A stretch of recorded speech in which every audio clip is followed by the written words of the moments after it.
Football talk as we always do each and every Thursday. So lock in, leave your comments and questions right here on Hurricanes Live. It's our 251st edition. We got the wholesome one here, of course, on a Thursday. One of the big reasons why you got to subscribe and hit the bell for the notifications to know when we go live. Here we go. Wholesome one. How we doing today?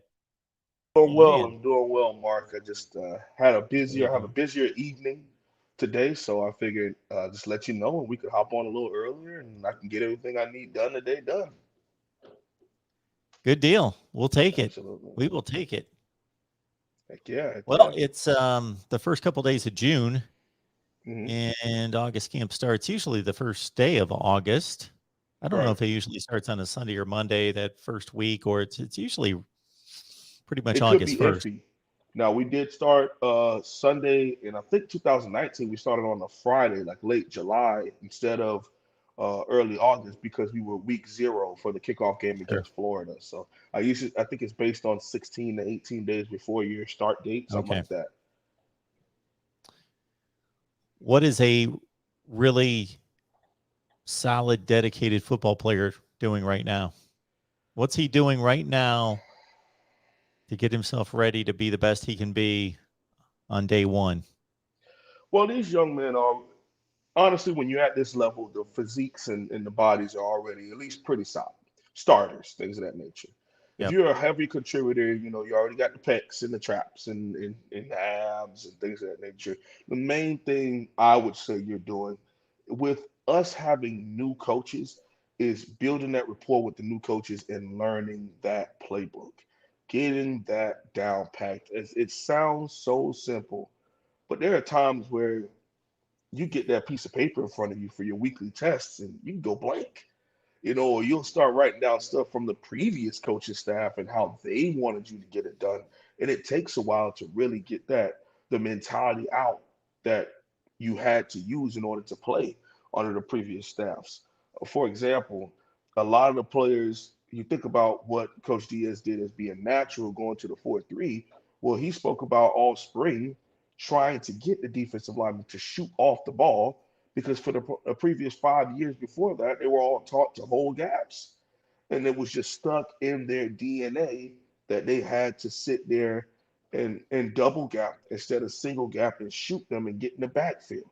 And it, again, like I said, might sound natural to someone else. Like that doesn't make any sense. Just go forward. That's what you always wanted to do. Well, your muscle memory and the things that you had to do to win your starting jobs, sometimes it doesn't come down to you being the best player. It comes down to who can execute what the coaches want on the consistent level.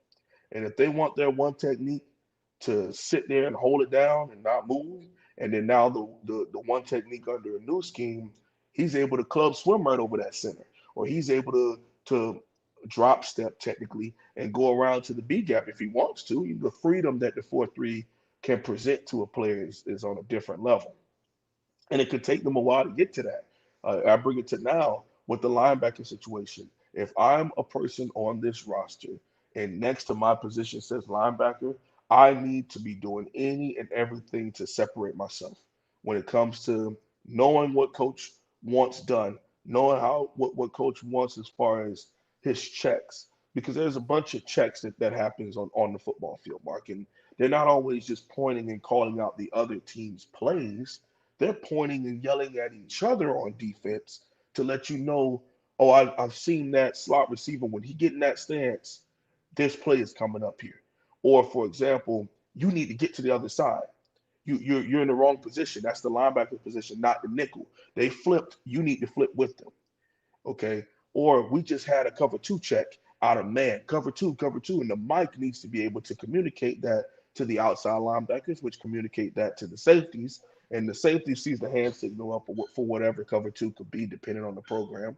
And now they make their check. So you have to be in tune with that also. And that takes relentless effort in reading and knowing and practicing and hanging out with your safeties and hanging out with your corners. And even if you all come up with something that you do different, that as long as coach knows that it's all been changed and he gets it and we're all on the same page. Let's say, for example, coach wants you to go with an X, but in your opinion, Cover zero is a lot easier to do if you hold a fist up. And everybody just knows if I hold his fist up at my linebacker, we're in cover zero, you got the man in front of you. Coach may push against that at first, but as long as it's executed, all right, whatever. We'll roll with the fist. We'll do the fist now. Those kind of little intricacies that happen a lot in the offseason as of right now.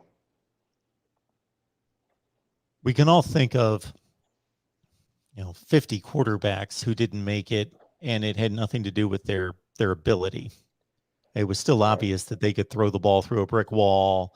They had the speed, the size. They had all the physical attributes, but I separate that position because they got to process a lot of information. They got to lead the team, and different quarterbacks don't make it for different reasons. Either they're not developed and it's a coaching failure, or they just couldn't go from a guy that can just make all the throws on a practice field, or and make the decisions under stress that you need to be able to make. So let's take the quarterback position out of it. All the other positions, how would you rate them in regards to how much information has to be processed? What is the most difficult position mentally? From top to bottom, because I certainly in my mind have my thoughts and ideas, but certainly don't have the level of knowledge that you do. Well, there are a couple positions where at the end of this, it's more of a brute strength thing. Like let's say, for example, guard.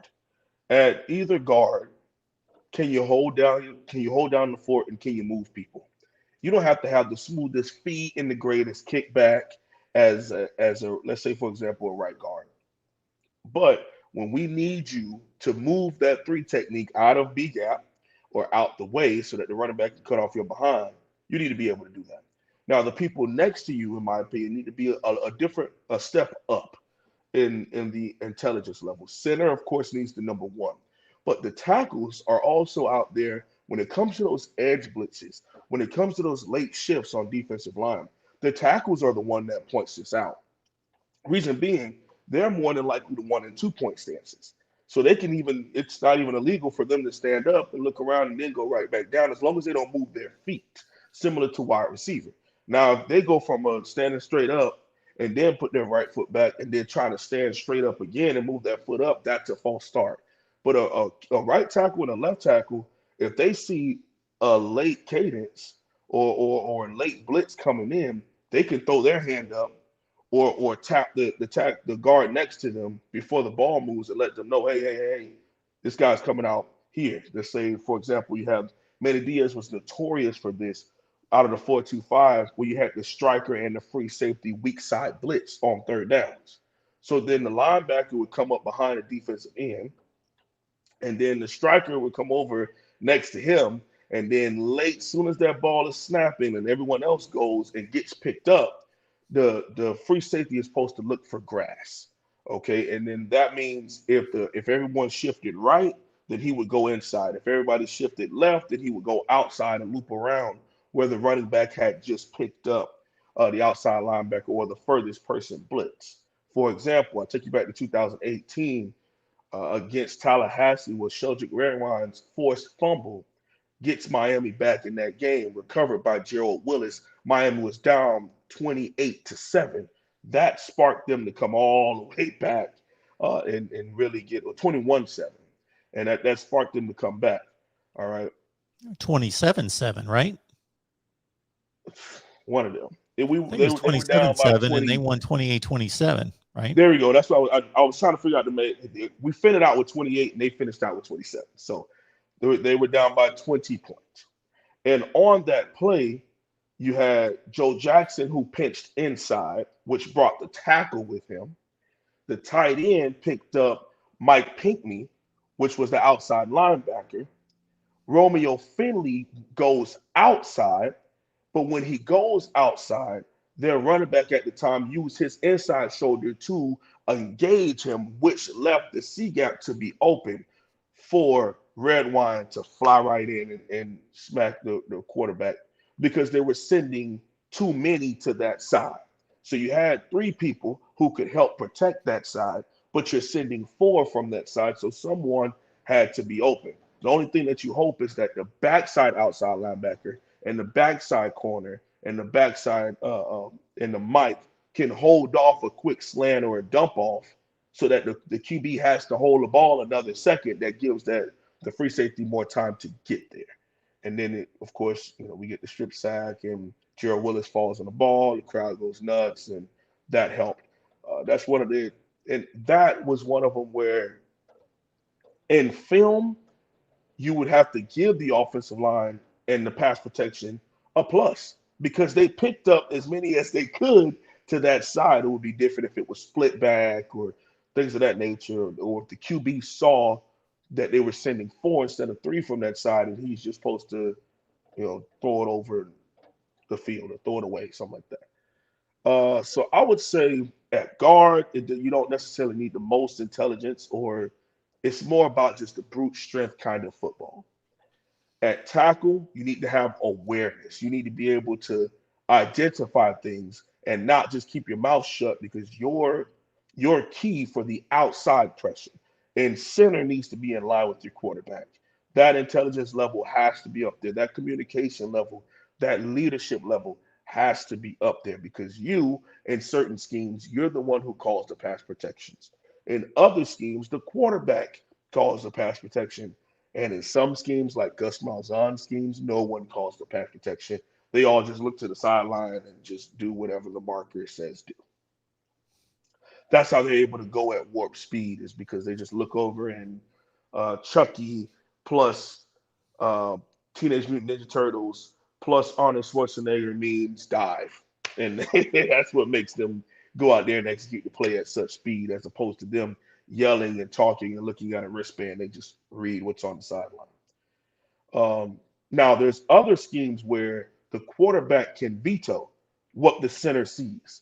So, there's similar, an example in the 2008 AFC wild card, the Colts were playing the Patriots, and Jeff Saturday, which is one of my favorite players, played at North Carolina. He's calling out a blitz that he saw in film. Now, Peyton Manning is back there going, okay, I know you see the blitz, but I see that he's bluffing and that he's going to drop back. So Peyton vetoes that pass protection, and he goes up to the center and just yells, "Nope, nope, nope," and goes back to whatever the other cadence was. Well, he ends up throwing a touchdown because Peyton was right. It was a bluff, and then they get back to the sideline, and then there's this sound effects where Jeff Saturday is like going off on him, like, "Yo, you don't do that to me.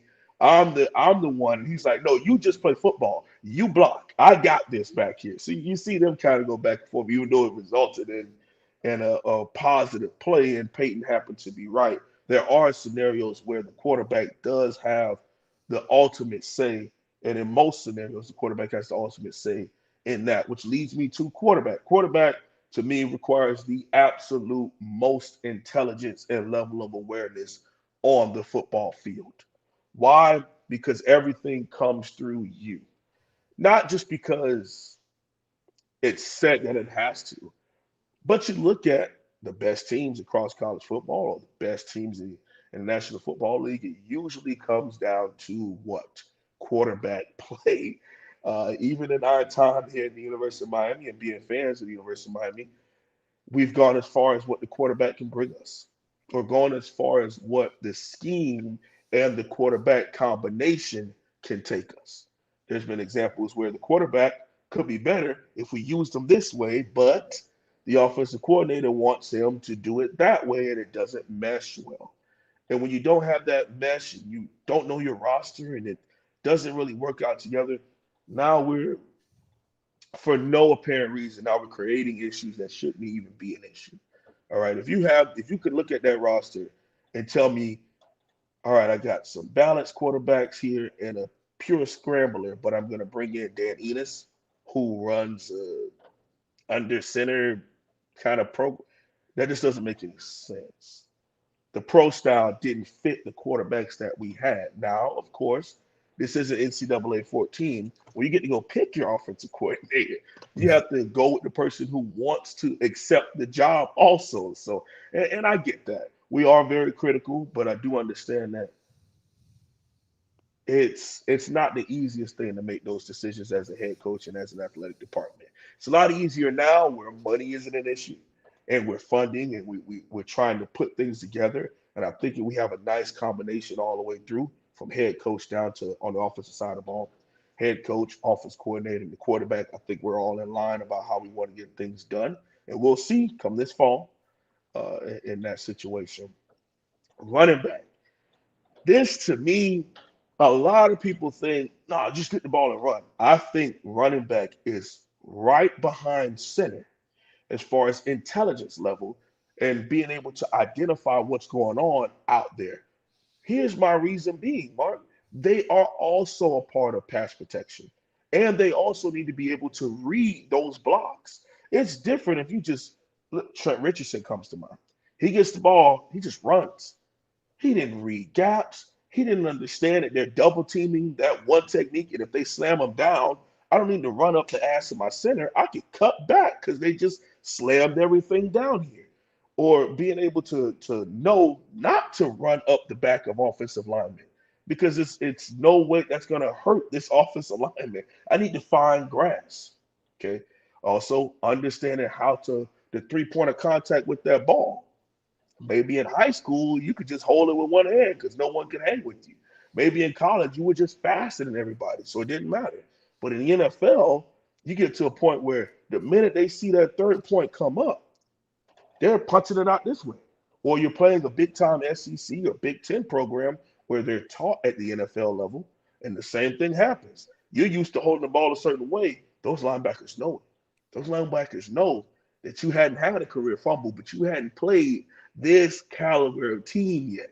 We're going to get that first career fumble. We're going to get that first mess up in pass protection. Bring it into pass pro. Well, these defenses, we show certain things.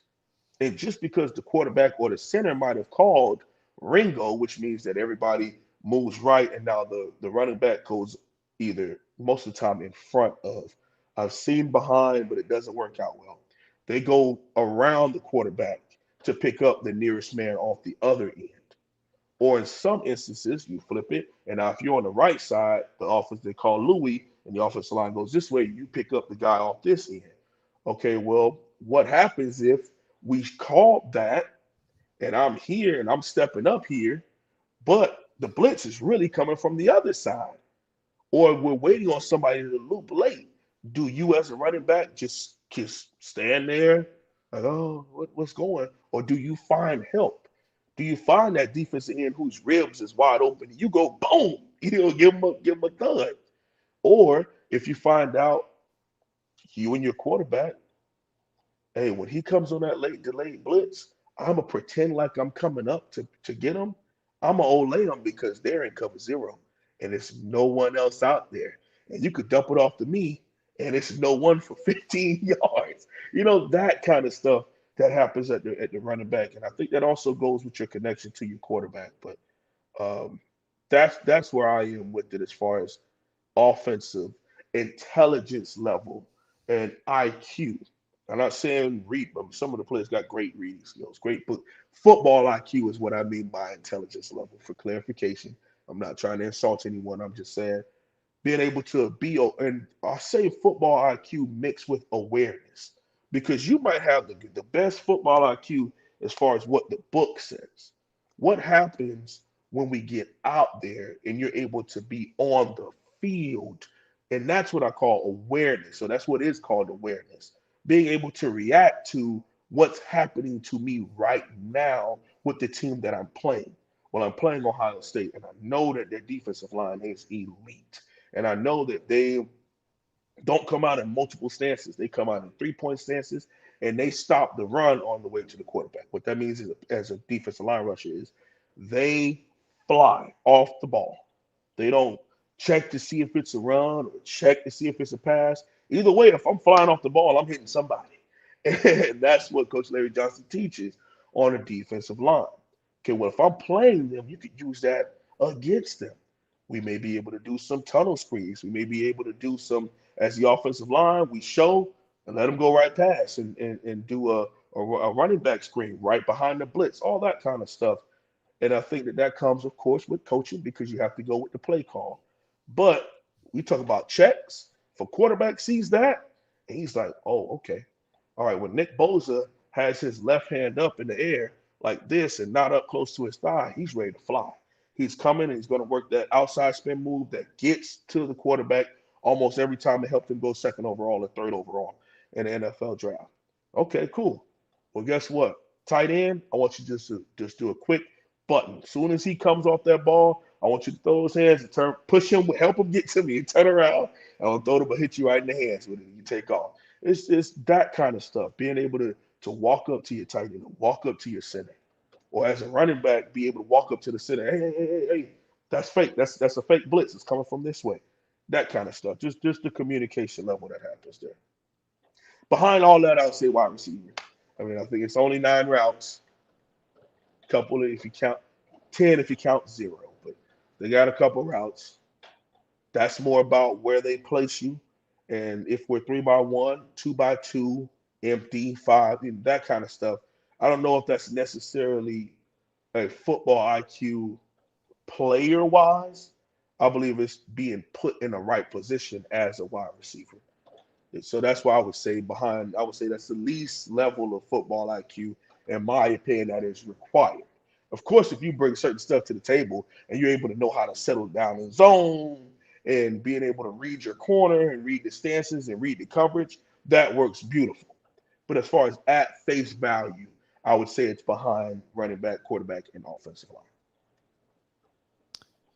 CJ, appreciate you being here. CJ caught last week's show with the Wholesome One. It was a good time. He says, Mark, last week's show, y'all talked about the NFL and should definitely do that every Tuesday to discuss the past week's games with the Wholesome One using the whiteboard. Well, like I said before we got into all that, I said, if the Wholesome One and I could clone ourselves, I would start another channel.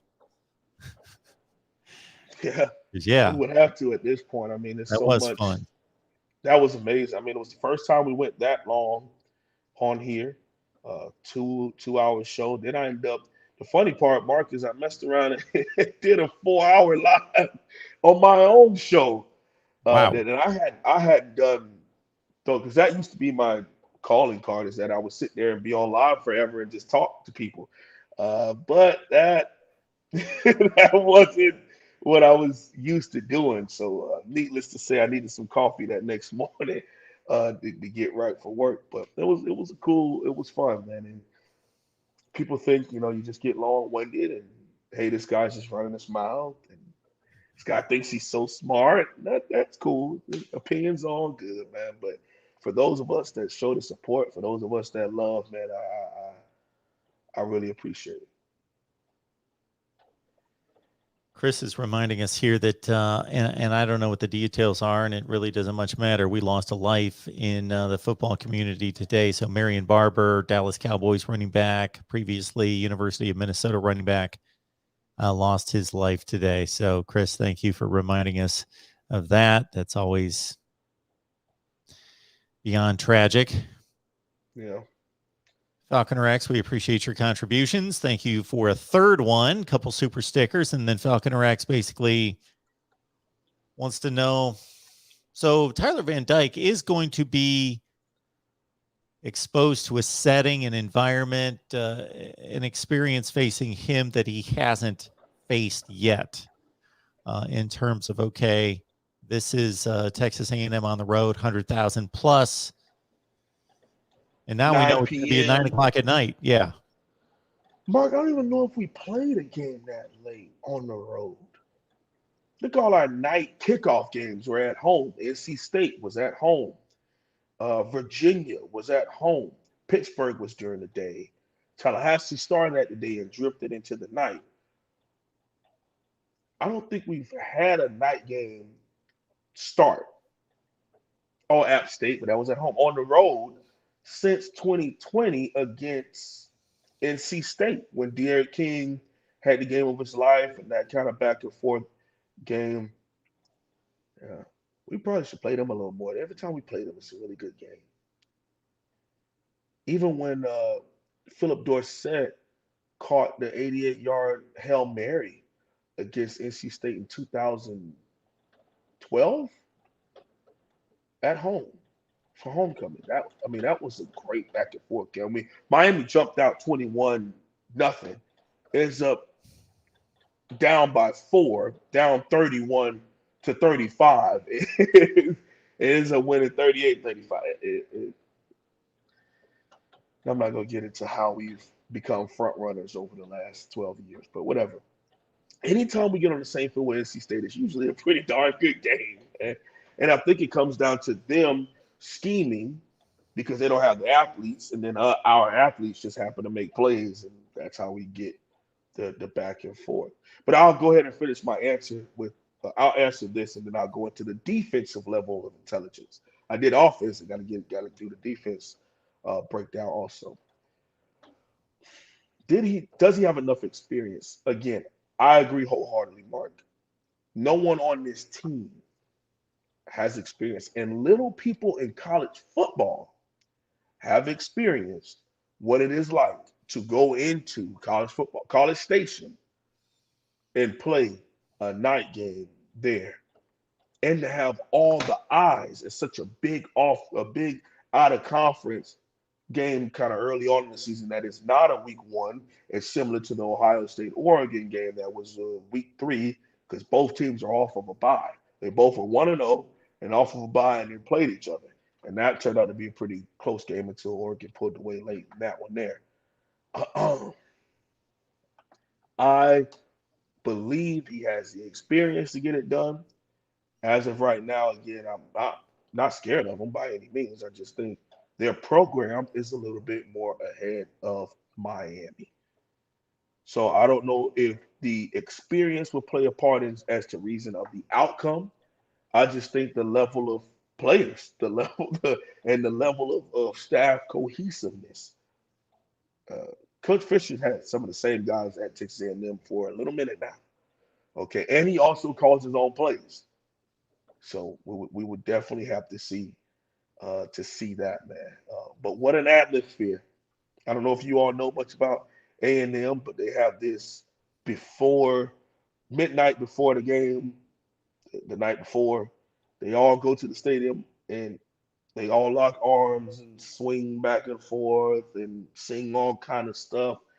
Um, I would be pretty terrified to hear some of the things that's said out of people from that area of the country. But when it comes to football, I guess it's pretty enticing and exciting, and it fires everybody up. And they do like the alma mater, and they sing a whole bunch of great state of Texas, and hope the Longhorns die, whatever crap they all get each other hyped up to say.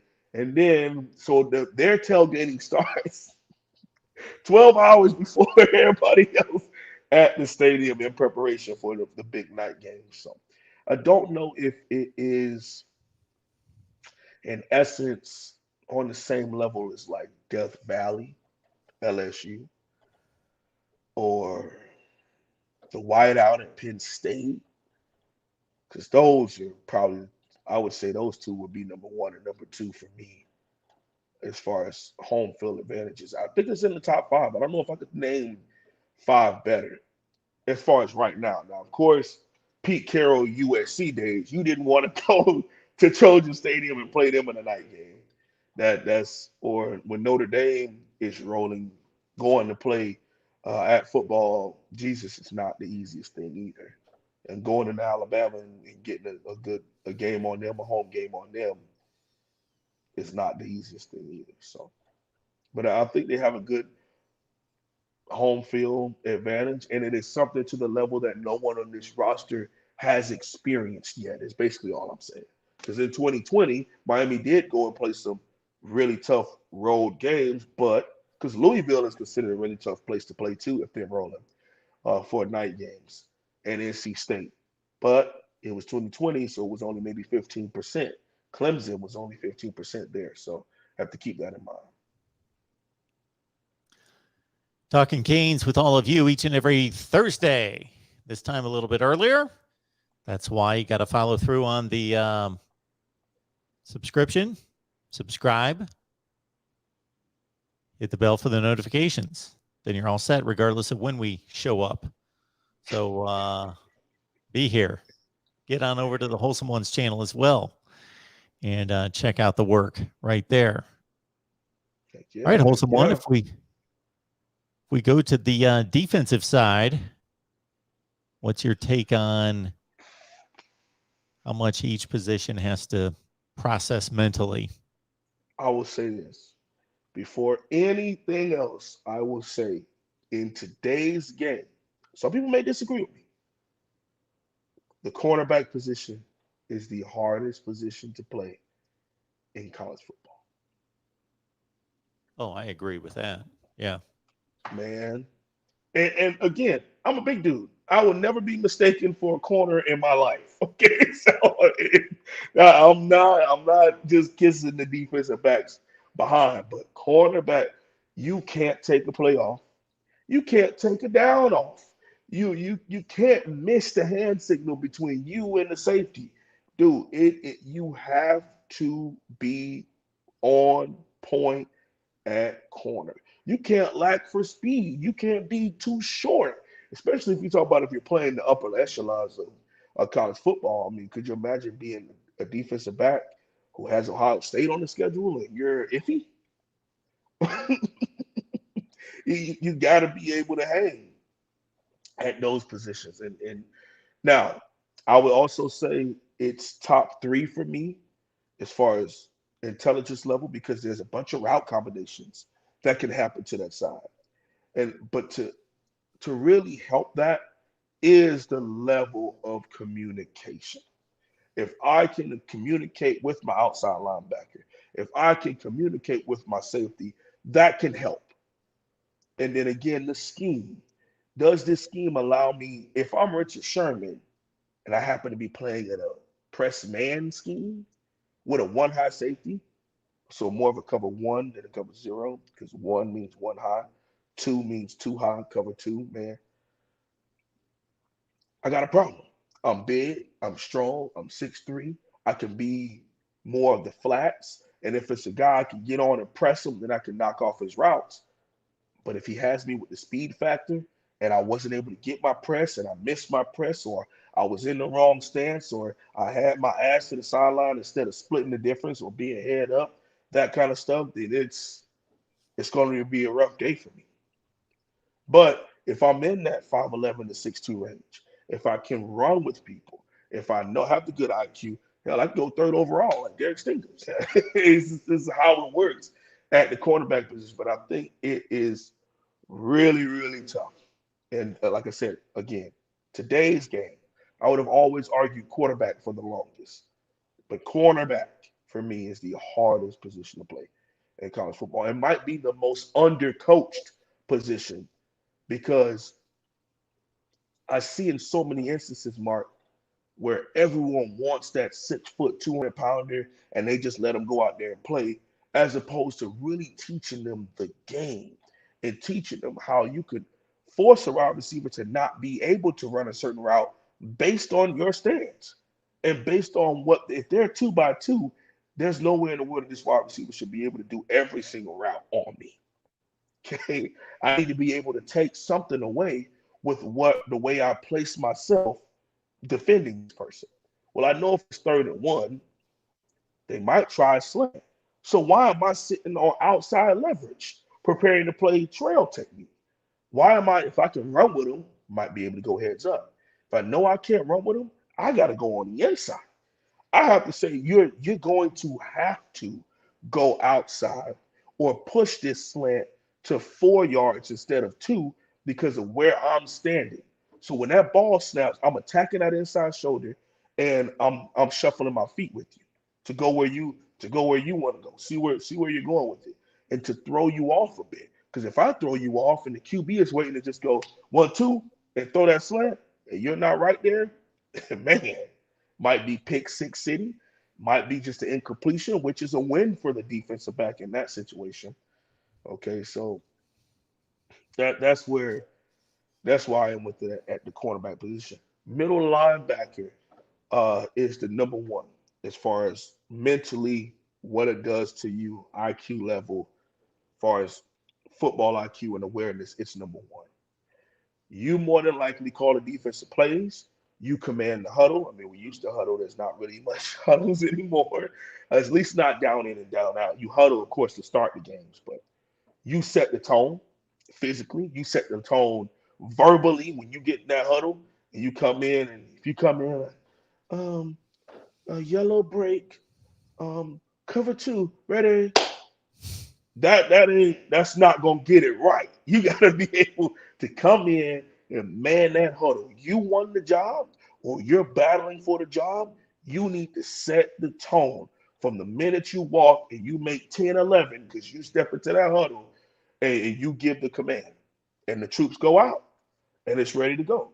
And as soon as you see anything movement wise, you see anything uh, formation wise, to be able to communicate that to the other, more likely the other six people on the field, because you're not really worried about your fronts. That's a whole separate thing. Now you come up and you let the front know, hey, is this a 31? Is this a 13? Or are we getting? Is it tight right? So now that defensive end needs to be in a wide nine outside shade of that tight end, or do they need to be to stay in your five technique? And we got the linebacker who come up and press that tight end for you. You just stay in your five technique. All that comes from the middle linebacker. Okay. Outside linebackers is also just communication and more athletes. That's kind of what outside linebacker is. Free safety. Free safety to me is second to the middle linebacker. In some schemes, the free safety can even veto because they have a 15-yard view of what's happening. They can even veto what the middle linebacker can call. Okay. As far as the fact that they can see everything from the furthest wide receiver all the way to the other furthest wide receiver, while the mic is really kind of focused on what's happening in the box.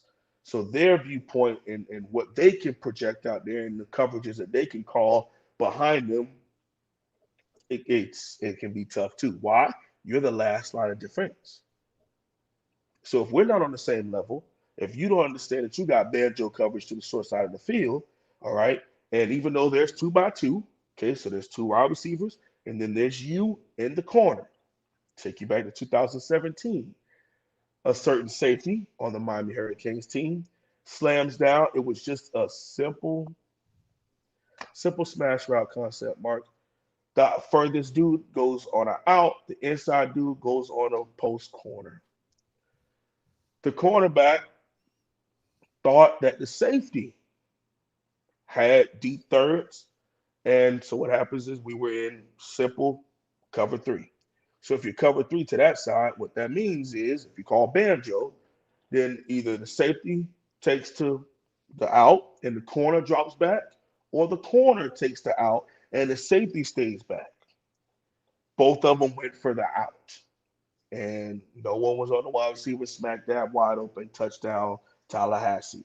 Now we got to go on some miracle drive, which turned out to be good for us, and legendary Langham happens, and we bomb their 5-star corner, and we break the streak.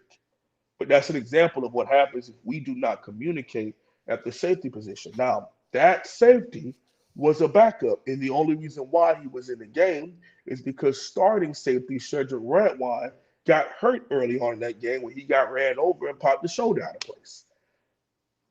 So you have to be able to. That's what I'm saying as far as right now, whether you're a starter or a special teamer or a red shirt candidate, you need to be in that playbook, because there comes a time where an 18-year-old or the 21-year-old backup that's been waiting could be on the field at any moment. I even look at Bubba Bolden against Alabama. The reason why Cam Kitchens ends up contributing in all 12 games, and I think starting 10 of the 12, is because he was the backup to Bubba Bolden. Well, Bubba Bolden gets knocked out of the Alabama game for helmet to helmet. So, and Cam Kitchens has to go out there against the number one team in the country as an 18-year-old freshman and has to go out there and make calls as a free safety. Um, so that That's where it comes on the defensive side of the ball. And defensive line wise, there's a lot of stuff that we have to learn as far as the pass protection aspect of it, but it doesn't always, it contributes with the secondary, but it's more about the fact that if you can get to the quarterback, then it forces the secondary to have to cover less.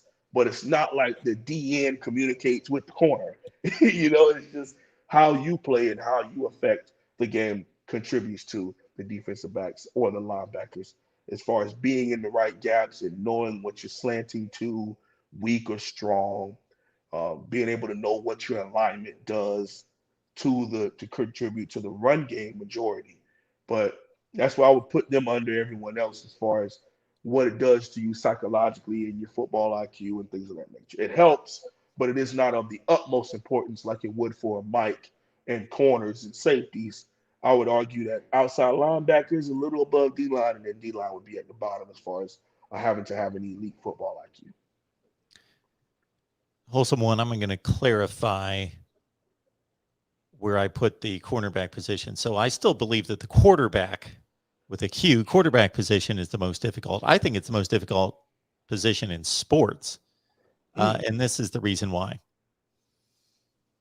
So they have to lead the offense. They have to, as you mentioned, they have to know everybody else's assignments and everything goes through them. And then on top of that, just the idea of standing in the pocket, and we get a decent look at that, the way they shoot these games with the over the head cam. Now, when you figure they've got 4 to 6 guys on different routes, including the backs, everybody. So they got to go through progressions, and they've got to anticipate where people are going to be. They've got to anticipate their own guys, of course, but they've practiced that over and over and over and over, but it's difficult. And then on top of that, they have to account for the various when this is all going to come together. You see it. I get the best appreciation for it when they run through a play.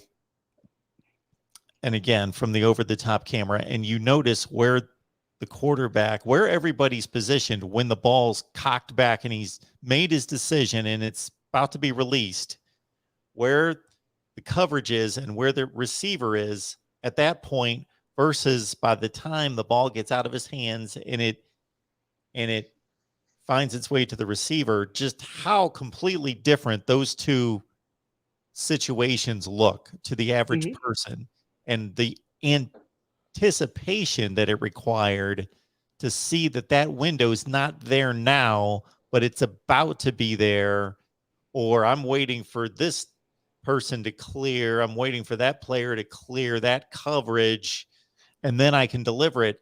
So all that's difficult enough, but then he's got to process that against what's going on with the rush. I may see exactly what I need to do, but that's going to happen in a second and a half, and I don't have enough time because I got a dude pulling at my collar, just with the amount of bodies in front of him, with 8 to 10 bodies getting thrown around and pushed in his face. And we see it all the time, especially on Sunday, because the pockets aren't as clean. We got a lot of situations in college football where the offensive lines for really good teams are so much better than whoever they're playing, a portion of the schedule. Alabama is so much better than the majority of teams on the schedule. There's a lot of clean pockets, but man, to notice how many times these guys have to throw off platform and have to, throw its sidearm and do all the different things, it's crazy enough to see these guys throw in shorts when they can just, stand there and they can take their step up and deliver, and just how beautiful it looks when they can just let it fly. But when you put the gear on them and have the bodies flying all over the place, and they got to throw off a back foot, or they can't step up, or they got to Matthew Stafford sling it, sidearm and all that stuff. I just marvel at it. The cornerback position, corner with a C, that fascinates me. And what I think is so difficult about that, I think just physically, from a physical standpoint, that's the toughest, because basically on defense, almost everybody's got a one-on-one assignment. Certainly the secondary does, and the defensive line, depending on the scheme you're playing. But basically, you got somebody in front of you, and you got a one-on-one matchup. The linebackers, it at some point in the play becomes a one-on-one matchup, but maybe not necessarily at the start of the play. Right. But those cornerbacks, basically, they're got all this space around them, and they're taking on some dude that has ridiculous speed, jumping ability, cutting ability, all this crazy athletic ability, and they have no idea where they're going. You know, they don't know what this route's going to be, and they got to be on this dude. And if the quarterback's really good, the window could be this big, and they're still going to look bad, even if they had really good coverage. I just think it's tough to play. Yeah, I mean, I'm glad you clarified that, but I thought we we kind of made that clear that we were separating Oh yeah, yeah, between yeah, what's yeah, the hardest IQ wise, I would argue, quarterback, and the yeah, stress it puts on somebody. yep, And like we said, hardest and most important to a team are different. Your quarterback is yeah, most important to your team. You could have the greatest corner. You could have Revis in prime time out there at corner with Ed Reed and Troy Polamalu at safety. If you have a really subpar quarterback, that team's 9-3. It's just nothing you could, even if they got that kind of secondary back there. All right. This is how it is. You gotta have the quarterback. And I get that. But I'm saying, like, in today's game, physically, cornerback. Like, I look at, and I'm not trying to disrespect primetime Deion Sanders, even though he did made a bad decision and went to that school. Uh, he was ahead of his time. As a bigger, he's not 5'10. He's pushing 6'1. Okay, Deion said, and he was the fastest, arguably the fastest person in the sport, to the point where he could sit there and like not run with a receiver and then make the quarterback think he's open and then take off when the ball's let go. Like, that's how ahead of his time he was. A bunch of the cornerbacks that come out now are, let me preference this because somebody's going to flip my words. They are of that mold, the 6 foot to 6'1" to 6'2", a blazer with the really long arms. I'm not saying everybody is Deion Sanders. I'm saying his mold, the way he plays the game, what he brought to the table physically, is what they are trying to find in the NFL and what we are trying to find at the college level, on that kind of tilt of the bigger guys. And, you know, again, yeah, Dion didn't tackle. I agree, but his argument would always be, if the ball, my job is to make sure you don't catch the ball. So I get that. BGPO Football Funk. Appreciate you being here, man. Thank you so much for the contribution. Appreciate it. Thank you. And Anthony, so Wholesome One and me, when evaluating Tyler Van Dyke for the next level, would you say that he has more arm strength or arm talent? Or Ooh, would you say that he is one of the best IQ quarterbacks in college? okay.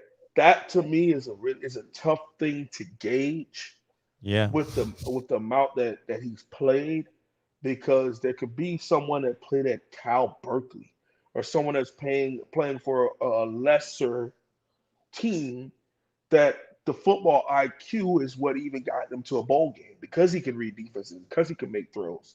Maybe his OC isn't the best. Maybe his teammates aren't the best. Like, being able to gauge football IQ from the quarterback position, in my opinion, that would be have to over a career. I don't know if we could just do that off of one season, let alone 8 games. Okay, out of one season. The difference between arm strength and arm talent. Okay, arm strength. You think of Jim Kelly. You think of, what's the young man at Buffalo right now? Josh Allen. Josh Allen. You Yep. think of LSU quarterback, first overall, Joe Burrow. Raiders. No, no, no, no, no, no, no. Oh, Jamarcus Russell. Jamarcus Russell, Yeah. Cam Newton. That's arm strength. That's you being able to be on a knee and sling it 80 yards. That's you being able to do a flick of the wrist and the ball goes 40. Like you just standing there and you just go, whoop, 40. Arm talent is where you think of someone like Joe Burrow, where he can do the throwing deep, but that accuracy level. And it's to a certain level where it can be short accuracy, medium accuracy, and deep accuracy. Being able to throw someone open is we think of arm talent. The illustration that Mark was saying, where let's say you're trying to fit the ball in between a linebacker and a safety. Well, the rush is right here. Chase Young is about to rake this ball out of my hand. He's coming down on it, but I just was able to get it, and I threw it right in front of the linebacker, but not too far where the safety is. Right where as soon as that wide receiver turns and clears, boom, it hits him right in the hands, and no one can catch it. Okay, that's being able to have the arm talent.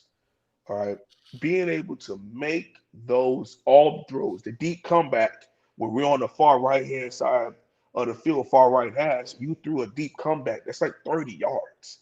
And most corners don't think you're going to throw that ball anyway, so they kind of stop covering, and you still able to make that throw and hit them.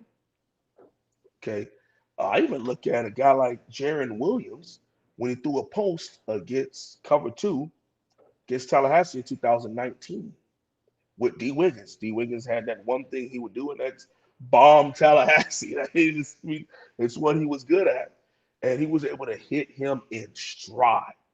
Soon as he put his foot in the ground, boom, and turned this side, and the safety was already drifted too far back. So instead of putting it on an airmail on an arc where the safety would have time to flip his hips and react to the ball, and not necessarily put on a line drive to where a linebacker could swat the ball. You got to be able to get right in the middle of that, kind of an arc, but it's also still on a line a little bit. So not like this, but like this, and hit him, boom, right in stride, take off. He never broke stride.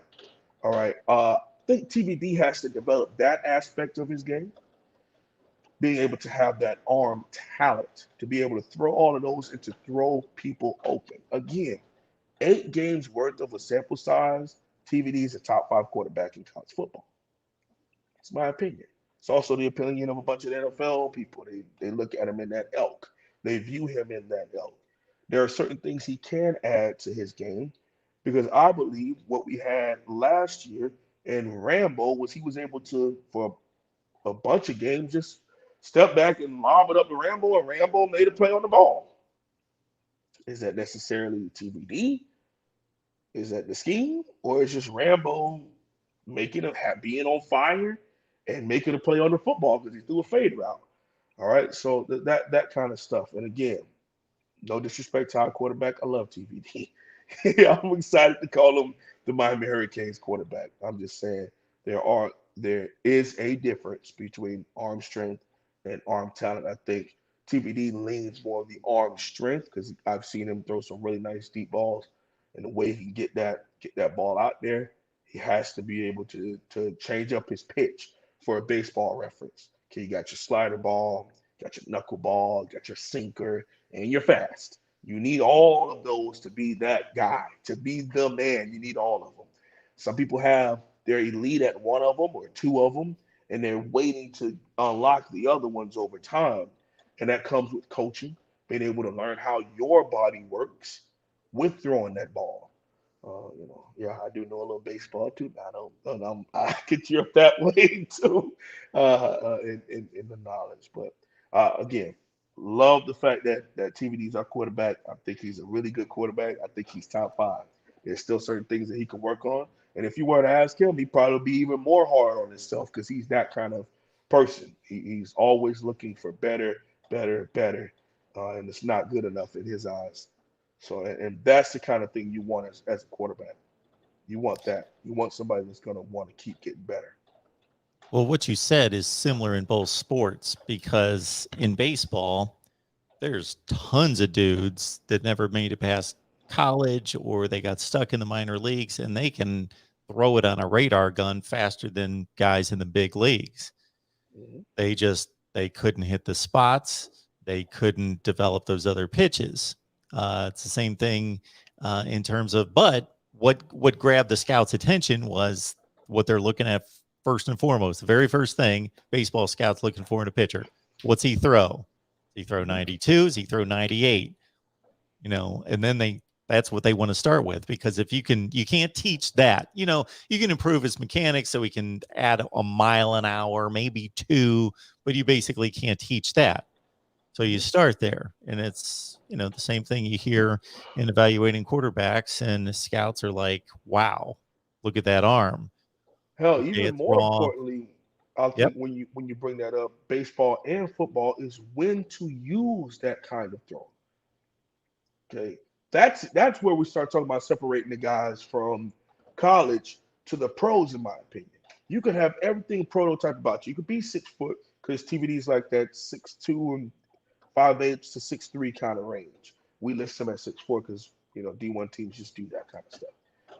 But him knowing when to do the fastball, knowing when to throw the intermediate pass, and then knowing when to throw a line drive, a howitzer.